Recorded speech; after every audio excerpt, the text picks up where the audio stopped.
Have you ever been told you can't speak about abortion because you're not a doctor? Let's talk about how we can respond. Come debrief with us. Hello, my name's Maggie. I'm your host for today, and with me are Seth and Ethan. Ethan, can you give me an outreach highlight?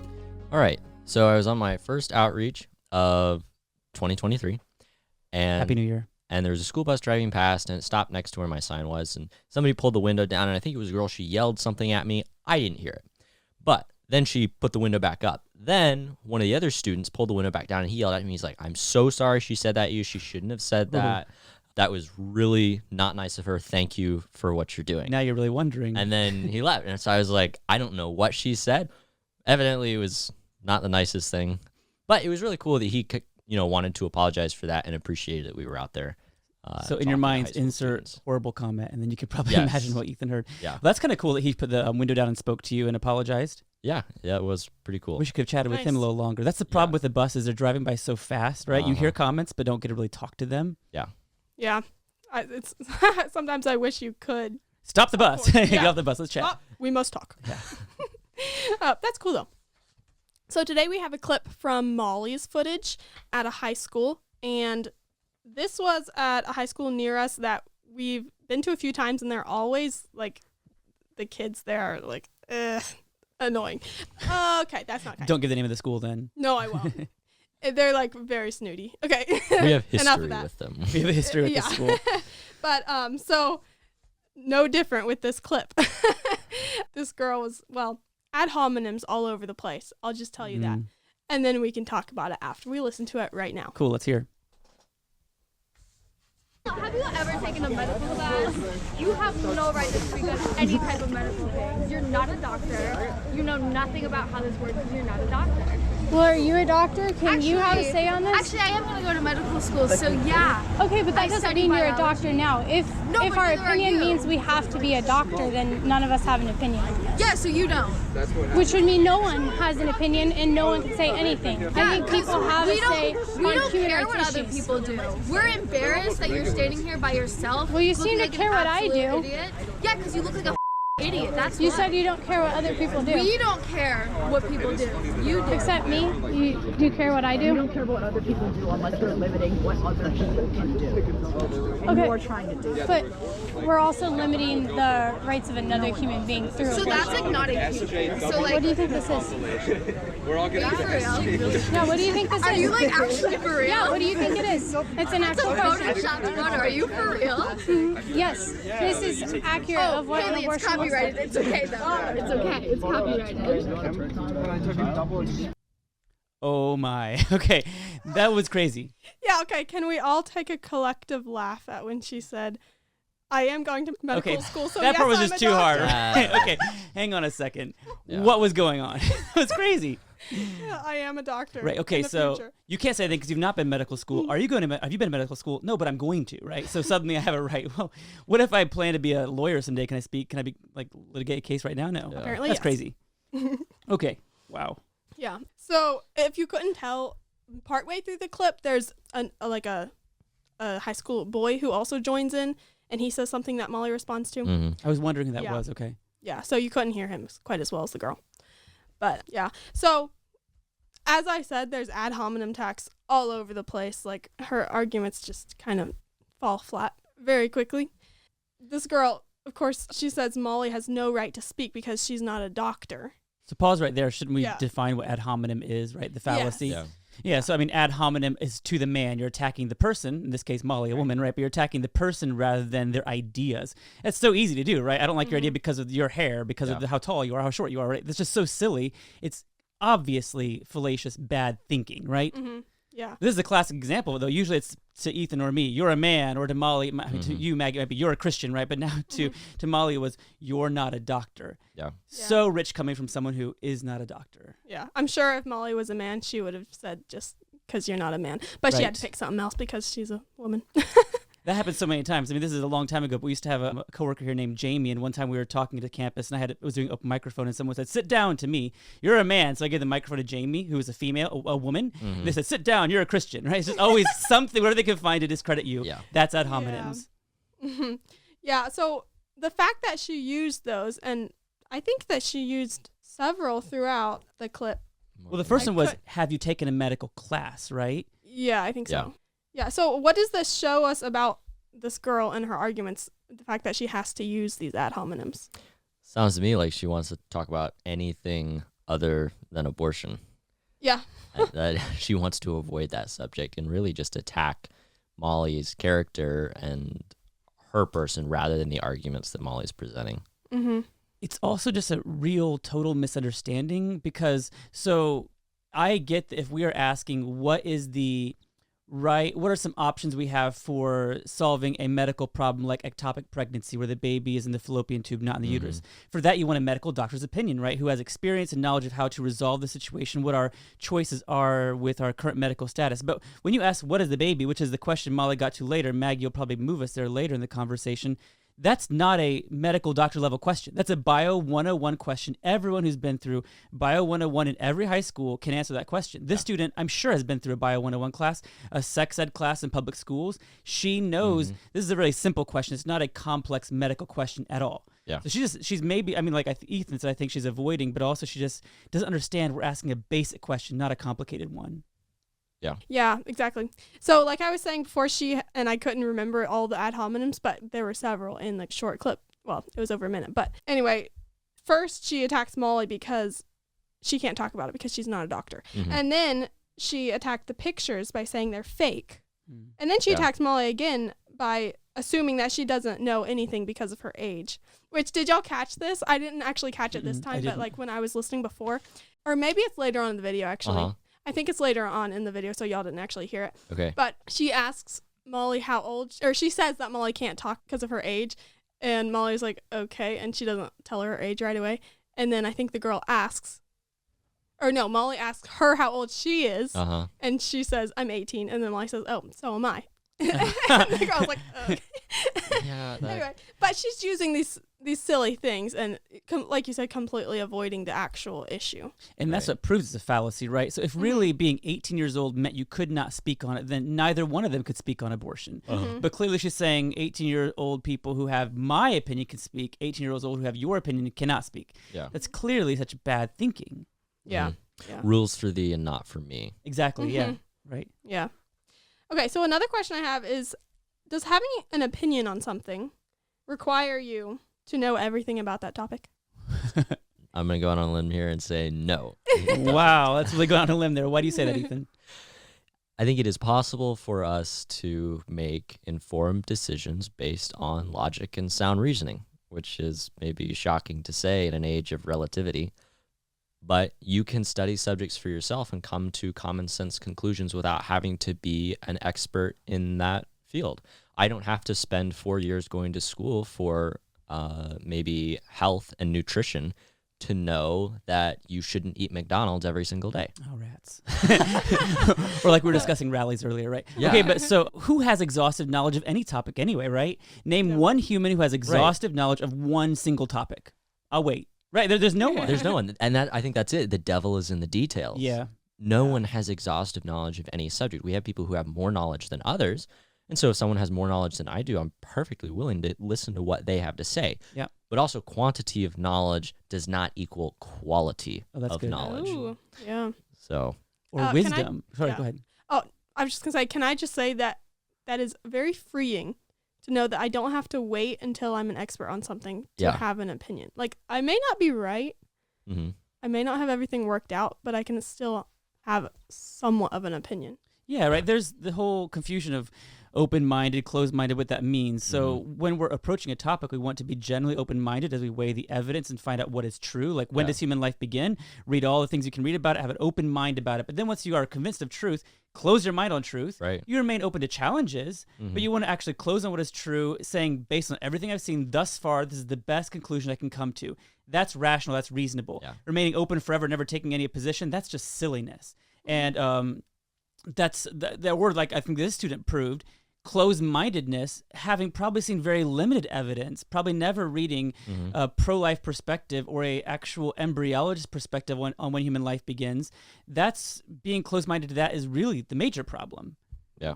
That's really, I mean, that's just the funny part of this, right? So she's assuming that Molly has jumped to a conclusion, having never been to medical school, never having read any kind of expert thinking on this. Right. Molly has. I don't want to demean this student, but people like her have often only heard sound bites from Planned Parenthood or other pro-abortion groups, not really reading the actual medical experts themselves who talk about when human life begins. It's just so silly and frustrating. Mm-hmm.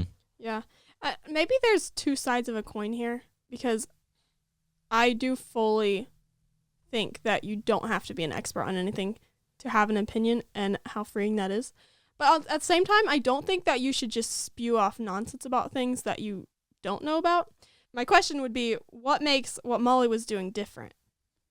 I think so. Well, interestingly, I mean, we didn't hear the whole conversation, right? But so Molly, by standing by that sign, is putting forth objective visual evidence of something. Really, our signs, I'm sure our listeners, you've probably seen our signs before. They say abortion at the top and have a picture below and say that the age of the baby below that. There is no statement that abortion is wrong. There's no ethical statement, really. Yeah. If you think abortion is bad, it's because you've seen what abortion is, and then your inner moral compass tells you what I'm seeing is a bad thing, right? Mm-hmm. So Molly hasn't really made any statement, except for I didn't hear the whole conversation. Maybe she had at that point, right? But if Molly, Molly has offered objective evidence for students to weigh and consider themselves. She is not spouting off nonsense. She's merely putting forth objective visual evidence and seeing how people will respond to that. So I think that's a very different thing than just shouting off non-facts. Yeah. Is that a word? I don't know. Misinformation. So maybe bringing it back to something we were talking about earlier. I'm just curious, why did this girl claim that Molly couldn't speak on it when she doesn't even know Molly? She doesn't know what Molly has studied or anything. Yeah, that's something that has popped up in my mind a lot recently, thinking about people who are really angry and come to us in a conversation assuming that we know nothing. What we do is extremely controversial, and I think if I saw someone with an abortion sign out on the street talking to people, I would approach them assuming that they at least knew their arguments well. They could be wrong, but I would have a certain amount of respect for them for putting themselves out there like that. And so it often surprises me that people have no respect for people who put themselves out there like that with their arguments. They just automatically assume that we don't know what we're talking about. They're not willing to give us the benefit of the doubt, which is something that surprised me. And why is that so common today? When people disagree with someone else, they just disregard their whole... Disregard everything? Yeah. I think it's indoctrination, and also public school indoctrination as far as everyone is right except those you disagree with. Mm-hmm. Sort of respect everybody except anyone who has a worldview that stems from a Judeo-Christian background, really. So, but I don't know, Seth, you probably have more experience with that than I would. I feel like I don't have a firm grip on where that has come from. Well, I'm reminded of one of our debrief episodes from maybe season 1, where someone, I can't remember who the conversation was with, but someone said after the conversation, it was a person changed their mind on abortion, and they said, I've just never thought about this beyond the social media bubble. So I think the problem is we live in echo chambers, right? Yeah. So we all are tempted to read news and opinions from people who are like us, who have similar thinking. We seldom actually interact with those who are on the opposite side of an issue. And so I think that we, and both sides actually, we tend to see the other side in a two-dimensional perspective, right? So they see us by a sign on the street, assume backwards Christian bigot who fill in the blank, whatever. So they see Molly and assume all things about her that they actually think justifies them in discrediting her publicly, because her ideas are by definition immoral. They are wrong, and they're going to harm society. And so they can discredit her. Ad hominems are permissible because they believe they should take her down and not let her views be shared, because it's violence for Molly's views to be put forward. Gotcha. So this girl is kind of approaching Molly, it sounds like from you're saying. Molly, as a pro-life woman, has already had a moral standard applied to her, and basically that she is evil. Yeah, exactly. And so people going into that conversation have been taught that, well, I don't have to treat this person with respect because they are an evil person. That's right. Yeah, it reminds me of The Coddling of the American Mind, an article by Jonathan Haidt, and it's escaped me right now, but we'll put it in the show notes. And they wrote it right about this, how this is more speaking about violence, but people today, primarily youth on college campuses who act violently, when they attack someone with opposite ideas, they do so because they see your ideas as actual physical as violence against them, right? You're writing them out of existence by saying, I don't agree with you, and they are justified attacking you physically. And so this person's not attacking Molly, but they are attacking her in a non-physical way publicly, right? Right. And so I think they are saying, I'm justified because your views are evil. Yeah. I think she just really hated that her ideas were being challenged. Yeah. Well, I think that's true too, right? Because I mean, imagine you live in the echo chamber and you're not used to someone challenging your ideas. It's kind of like, if you have your brother or sister who drives you nuts, and you will just get annoyed with them, but the first minute someone else attacks you, you're like, hey, that's my brother, my sister, right? You defend them. So, you live in this echo chamber where you're not used to being attacked. The first time someone really attacks you, not just like in a stupid way, but presents evidence you are wrong, that makes you feel very uncomfortable, very defensive, and you just react like this, like, whoa, why are you, blah, blah, blah, you shouldn't be talking about this. You're not a whatever. Right. Yeah. It's kind of like a defense mechanism. Yeah, I think so. But this is a good experience because that can be an opportunity for her. When she walked away, I don't think this girl was thinking probably, man, I really got the better hand of that conversation, right? I mean, At least I hope she wasn't thinking maybe that. she's clapped on the back by her fellow classmates, but at home at night alone, when she thinks about Molly, the way Molly acted, how Molly was calm, collected, and asked simple questions that proved her to be so incorrect, that has to be driving her nuts. I hope so in the future, at least. Yeah, right. Yeah. I think that's a really good point, thinking about what people think about when they go home and they have time alone in their own head. Because I know when I've been challenged by people in the moment, most of the time I'll acknowledge it, but I don't feel particularly convinced or convicted of what someone has said. But like you're saying, when I go home and I think about it by myself with no like outside noise, those are the times when I start to go, maybe they had a point, right? And really want to dig in and think about what they said. Yeah. Oh, I definitely relate to that. It is so hard to admit I'm wrong if there are other people around. Yes. Yeah. You almost feel like you're losing credibility in front of people when really we shouldn't view admitting you're wrong. Generally, you shouldn't view it like that. That would be something that we should welcome, I think, is being able to admit we're wrong in front of people. But for most of us, that is a really, really hard thing to do. And so like you're saying, it's easier for us to do that at home by ourselves. But those who actually do that, they actually gain a lot bigger credit in your mind, right? Yeah. Yep. Yeah, true. Yeah. It reminds me of that passage in the Bible, which I hope this isn't taking anything out of context. We'll edit later. Yeah.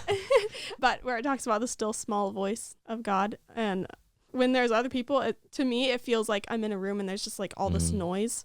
And then when I'm alone with the Lord, then it's quiet and I can actually hear myself think clearly and think about whether what I said was right or wrong, We can definitely say God has revealed himself in the written word, right? And so he didn't reveal himself in a flashy movie, TV thing like what a social media app. And so it's easy for even the very clear, direct, loud words of scripture to be overwhelmed by all that distraction around us. So I think what you're saying, Maggie, is important to try to get away from those distractions and read his word and see what it really says. Yeah, I think that's vital, reading the word, staying in scripture. Because even like if you don't even think that you're learning much, I think just staying in scripture every day, whether or not you realize that you are growing, is vital, because then it does change how you think about things and how you see the world subtly, if not in more stark ways. Totally. Yeah. It's changing. It's just, we're all affected by the things we consume. If you just, the movies you watch, the things you listen to, they're changing you in subtle ways you don't know. The word is similar, right? It implants itself in your heart and mind, and God is going to use that to change you. So you're right. What you feed into your heart and mind is going to affect you 100%. And I think that's so interesting, talking about how things subconsciously affect us. This girl who's talking to Molly, if I went up and told her, well, you've been indoctrinated to think this way by your public school social media influence. That would go over really well. She would, it would not go over really well. She would probably think I was crazy, but that's because those things subconsciously affect people. I've seen things in my own lives where if someone would have told me, oh, that's affecting you negatively, I was going to be, what are you talking about? There's no way. But then when you become removed from it, you realize, wait a second, that was actually influencing how I was perceiving the world or influencing my worldview in a certain way. Yeah, that's good. So to wrap up, Seth, if someone tells you that you can't talk about something because you're a doctor, what do you think is a good thing to respond to them?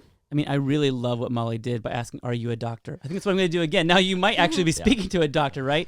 But my follow-up would be that I just recognize this. When I'm asking what is the embryo, I'm asking a very basic, simple question. Have you had a Bio 101 class? If you have, you can answer. I have, so I can answer. So let's go from there and move forward. We know she's a human. Is it right or wrong to kill her? Good. All right. Well, if everyone could please go give us a 5-star review, that would be great. That helps us get this podcast in front of more listeners and expands our reach. So that would be super helpful. Thank you for debriefing with us.